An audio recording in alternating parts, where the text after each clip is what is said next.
The number one legal mistake new plumbers make. I'm going to tell you a story about a mistake I made early in my career that almost cost me my house. It had nothing to do with plumbing and everything to do with a single piece of paper that I forgot to file. For every plumber who's running their own business or thinking about it, this is the most important legal and financial advice you will ever get. For the homeowner, this is a good look into what separates a professional, stable company from a risky fly-by-night operation. This is about the corporate veil, and it can save you from financial ruin. This is like the Wizard of Oz. What's really behind the curtain? Well, trust me, you need to know. When most plumbers start out, they operate as a solopreneur, all by themselves. It's them in their truck. They're in the truck. That's the default. You start out not hiring a bunch of people to do everything for you. You start out normally doing it by yourself. You get a client, you do the work, they pay you. Simple, right? But here's the terrifying truth. As a sole proprietor, there is no legal difference between you and your business. Your business's debt, well, that's your personal debt. Your business's liability is your personal liability.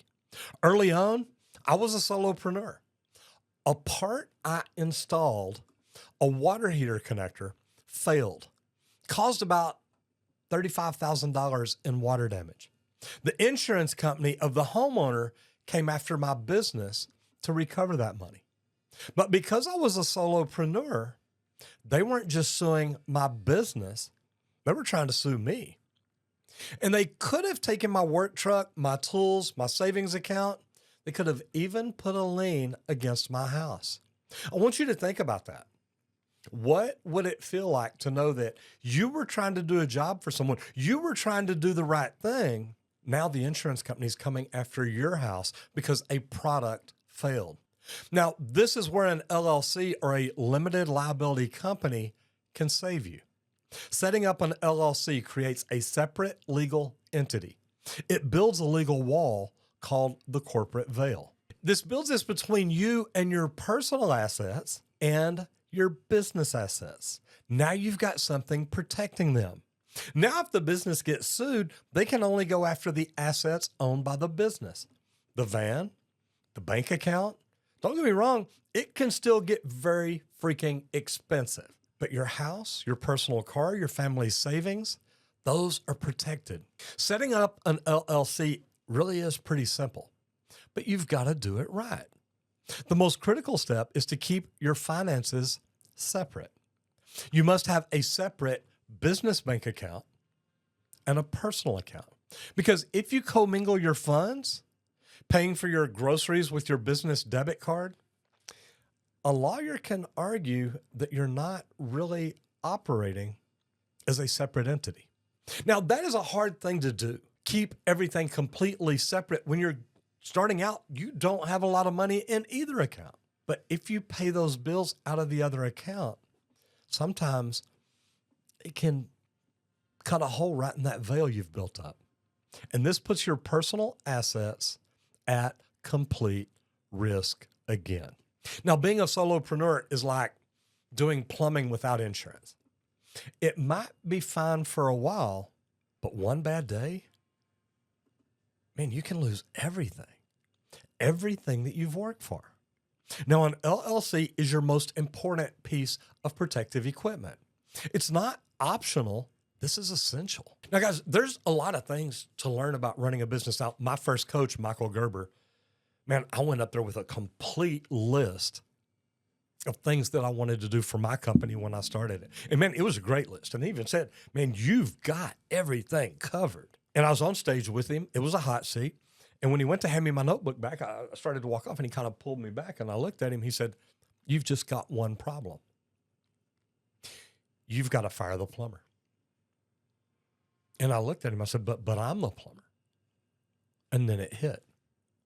And he looked at me. I actually sat back down. And he looked at me and said, look, you can be an entrepreneur, you can be a manager, or you can be the plumber. But if you're trying to do all three in your business, you're only doing each job about 33% as it can be done. Being an entrepreneur is hard to do when you're managing everything and you're installing and fixing everything. Guys, chucking a truck is a hard job. You can make great money. And another friend of mine taught me, when you're by yourself in a truck, man, you can make great money. Even if you're only working, say you only work 4 or 5 hours a day, and then you bill the rest of the time, and then you try to make the phone ring the rest of the time. You can make good money. 4 or 5 hours a day at $300-400 an hour, man, you can do good. But imagine what you could do if you hired someone to run those calls to where you could actually work on your company. Now, there's a lot of things you've got to do right. 2 of the most important people that you need in your life in the very beginning when you start your company are an accountant and an attorney, maybe even a CPA and attorney. But you need somebody that can help you set things up. That way you're not running from behind all day long. And then sometimes you need somebody just to do the billing for you. I was doing so much plumbing, I didn't have time to bill. And guys, this story that I told you, it was real. And it was terrifying. The legal and financial side of the business, that's where most talented plumbers fail. We know how to plumb, but we've never learned anything about running a business, about starting a business, about growing a business, about selling a business later. They don't fail because they're bad at plumbing. Most of these new businesses fail because they don't know how to structure their businesses. They don't know how to price their jobs, manage their cash flow. Look, I created a course, Starting Your Own Business, and I did that to be the complete playbook that you need to do your business. Now, we have a step-by-step module that walks you through setting up your LLC, getting the right insurance, and making sure you have your bank accounts open the right way. Don't learn these lessons the hard way like I did. Get the proven system that protects you and sets you up for profitability from day one. Click the link in the description if you want to build your business on a rock-solid foundation. It'll help you get started. I didn't even know when I started my company that there's things that I didn't know. And luckily, I've hired the right coaches, the right accountants, the right attorneys, the right people. Sometimes it was hiring my wife to do accounting and bookkeeping and answer the phones for me. Sometimes you need help doing the things you do. I highly recommend getting people in your life to help you do what needs to be done. Now that your business is protected, check out this video on the social media post that got me 5 new clients a week, and then I'll see you in the next video.